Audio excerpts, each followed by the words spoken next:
여러분 안녕하십니까. 6월 9일 월요일 넘치는 우리 교회 매일 묵상 시작하도록 하겠습니다. 오늘 본 말씀은 역대상 11장 20절부터 47절까지 말씀입니다. 주일 잘 지내셨나요? 우리가 드린 예배 그리고 들은 말씀을 통하여서 우리 연약함 도우시는 성령님을 의지하면서 살아가는 우리 모두가 되기를 바랍니다. 어제 우리가 그 묵상한 본문에서 다윗이 온 이스라엘의 왕이 됐어요. 그리고 다윗을 도와서 정말 충성스럽게 사역했던 그 3대장에 대해서 살펴보았습니다. 야소보암, 엘르아살, 삼마라고 하는 이 세 명의 3대장들의 활약상 그리고 충성심을 보여줬죠. 오늘은 그 첫 번째 3대장보다 조금 못 미치는 두 번째 3대장 이 사람들이 나옵니다. 그리고 나머지 이제 다윗을 도와줬던 사람들이 나오는데 이름들이 한두 끝도 없이 나오는 거죠. 그래도 한번 꼼꼼히 한번 살펴보면 좋겠습니다. 첫 번째 3대장들은 어제 살펴보았고 오늘은요 20절 말씀에 보면 요압의 아우 아비새는 그 3명 중 우두머리라. 그가 창을 휘둘러 300명을 죽이고 그 3명 가운데에 이름을 얻었으니 이렇게 얘기합니다. 요압의 아우 아비새라는 사람이 있었는데 이 사람이 두 번째 3대장의 우두머리라는 겁니다. 좀 복잡하긴 하죠.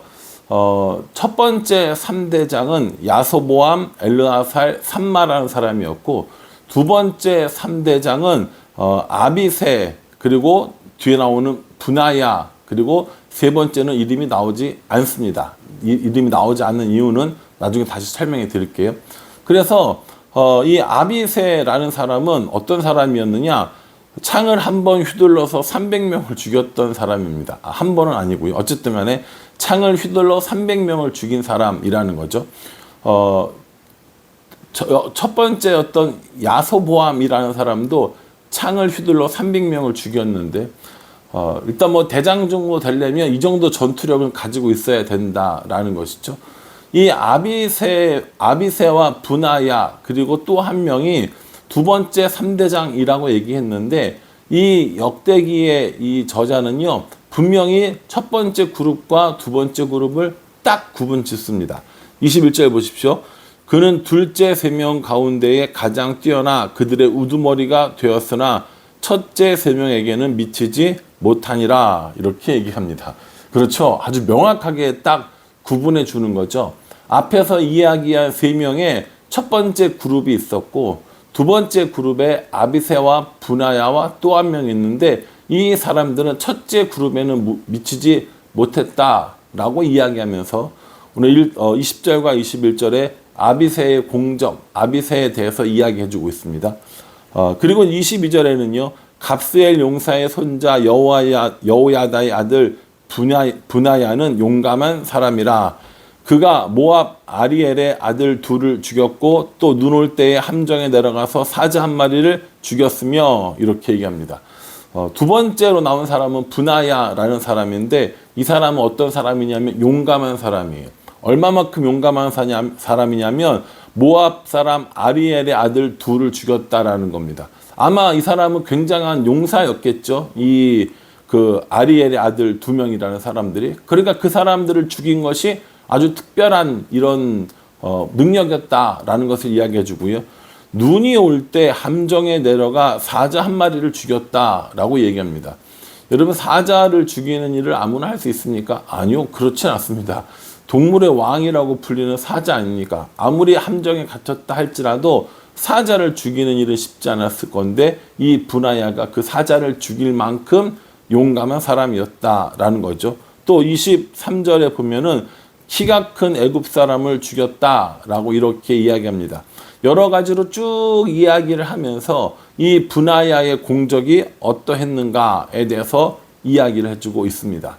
그러면 세 번째 3대장, 두 번째 그룹에 이 세 번째 용사가 나와야 되는데 나오지 않거든요.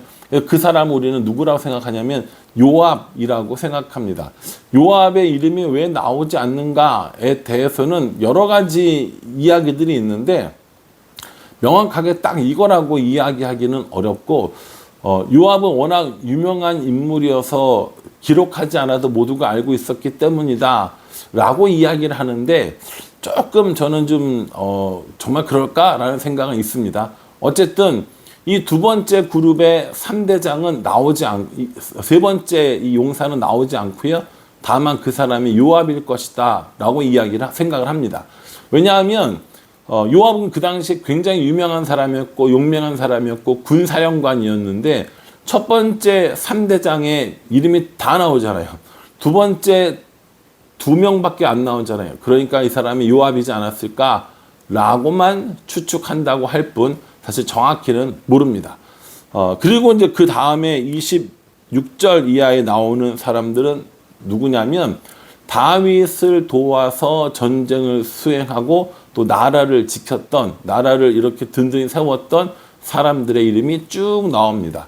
제가 다 세어보니까 총 46명이 나오는데 여기서 딱 걸리는 게 뭐냐면 34절에 보면 기손 사람 하셈의 아들들과 하랄 사람 사게의 아들 요나단과 이렇게 나오니까 기손 사람 하셈의 아들이 몇 명인지를 모르겠는 거예요.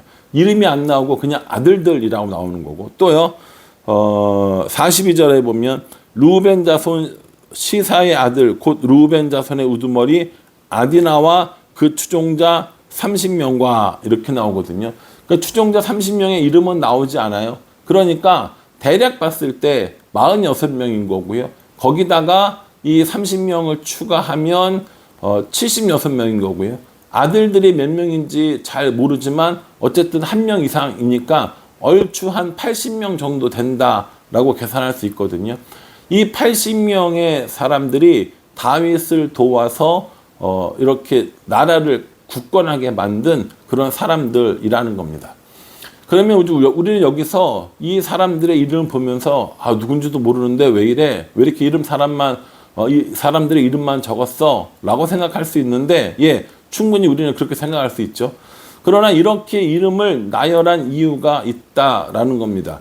이 사람들은 다윗에게 충성된 사람들이었다라는 거죠. 그래서 다윗과 함께 이 다윗 왕국을, 다윗 왕조를 든든하게 세웠던 사람들이라는 겁니다. 그래서 이 역대기 저자는 이 사람들의 이름을 쭉 나열하면서 이 사람들이 다윗 왕국에, 다윗 왕조에 그리고 더 나아가서는 하나님 나라에 얼마나 충성스러운 사람인지를 보여주고 있었던 겁니다.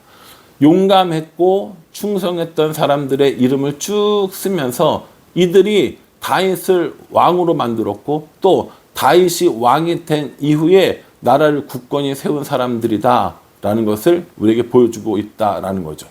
그리고 여기 이 명단에 보면 되게 다양한 사람들이 나오거든요.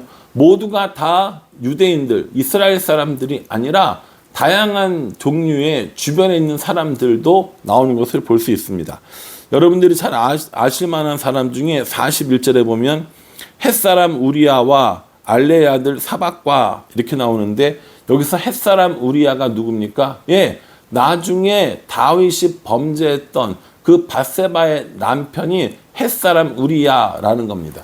이 햇이라고 하는 곳은요, 우리가 세계사 시간에 배웠던 히타이트족입니다. 히타이트 사람들은 싸움 잘하고 용맹하기로 유명한 사람들이었거든요. 유대인들은 아니었다라는 거죠. 그러니까 이 다윗의 이 용사들은요, 모두가 유대인들이 아니라 이방 사람들도 있지만 이 다윗의 나라를 그리고 하나님의 나라를 만들기 위해서 이렇게 많은 사람들이 모였다라는 것이죠. 저는 오늘 이 말씀 묵상하면서 두 가지를 한번 생각해 봤어요. 첫 번째는 우리는 이렇게 다윗과 그 용사들처럼 하나님 나라에 충성하고 있는가에 관한 것들입니다. 어제 살펴본 이 첫 번째 3대장들, 베들레헴 가서 물 떠온 사람들처럼 혹은 두 번째 3대장들처럼 그리고 나머지 이 용사들처럼 정말 하나님 나라에 충성된 사람들인가라는 것을 한번 생각해 봅니다. 이걸 단순히 그냥 교회에 충성해라 이렇게 얘기하는 것이 아니라 물론 교회에 마음을 다해 충성해야 되겠지만 교회에 나타나는 교회뿐만 아니라 하나님 나라에 우리가 충성된 일꾼으로 살아가고 있는가 라고 하는 것이죠. 교회에서 열심히 일하는 건 눈에 보일 수 있습니다. 그러나 하나님 나라, 진짜 하나님 나라를 위해서 충성하는 건 교회에서뿐만 아니라 우리들의 삶의 자리에서도 나타나야 한다라는 겁니다.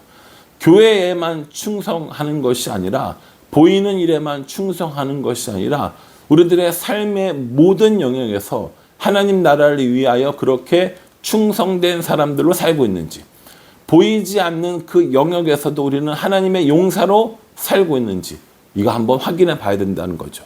또 하나는요. 여기 이 다윗의 용사들은 아까 말씀드렸다시피 굉장히 다양한 배경과 다양한 이 종족들을 가지고 있습니다. 다시 말해서 다양한 사람들이 모였지만 다윗을 중심으로 모였다고요. 그러니까 다양함 속에 일치를 추구하는 공동체였다라는 겁니다. 너는 무슨 족속이고 너는 무슨 족속이고 너는 유대인이고 너는 이방인이고 이게 아니라 우리의 다양한 모든 이런 다양성들을 인정하는, 그리고 다윗을 중심으로 모였던 공동체라는 거죠. 저는 교회도 똑같다고 생각합니다. 아니, 하나님 나라도 똑같다고 생각합니다.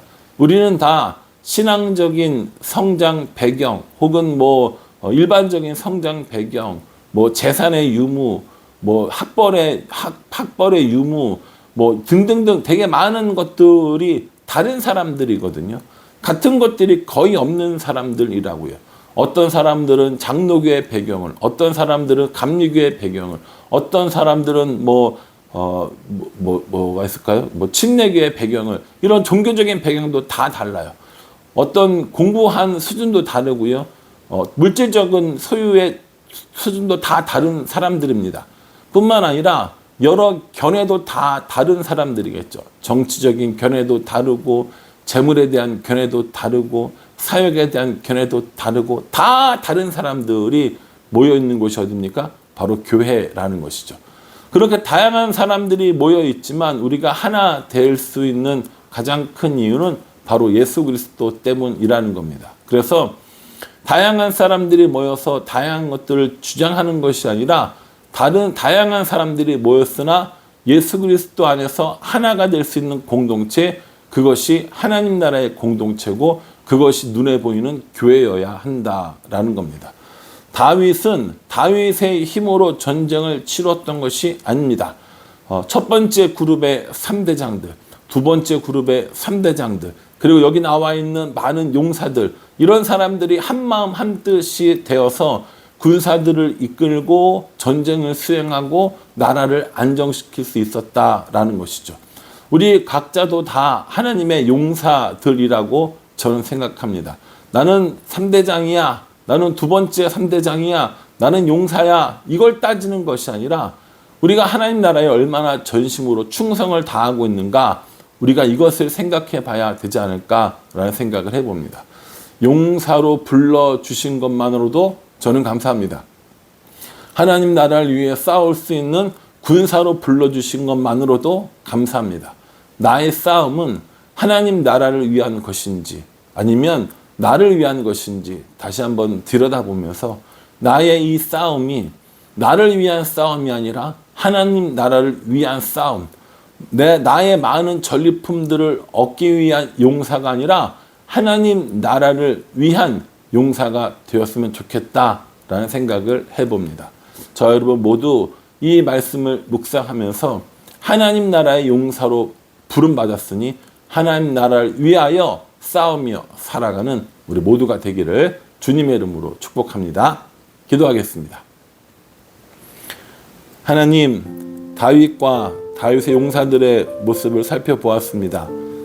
묵상하기가 참 어렵긴 하지만 이 용사들의 충성된 마음, 그리고 다양한 가운데 일치를 이루는 그 마음들을 우리가 본받을 수 있도록 도와주셔서 우리도 하나님 나라의 용사 되게 하여 주시고, 하나님 나라를 다양한 사람들이 하나님과 함께 모여서 이룬 것처럼 우리도, 우리 교회도 그렇게 다양한 사람들이 모여서 예수 그리스도로 하나 되는 공동체 될 수 있도록 은혜 베풀어 주시옵소서.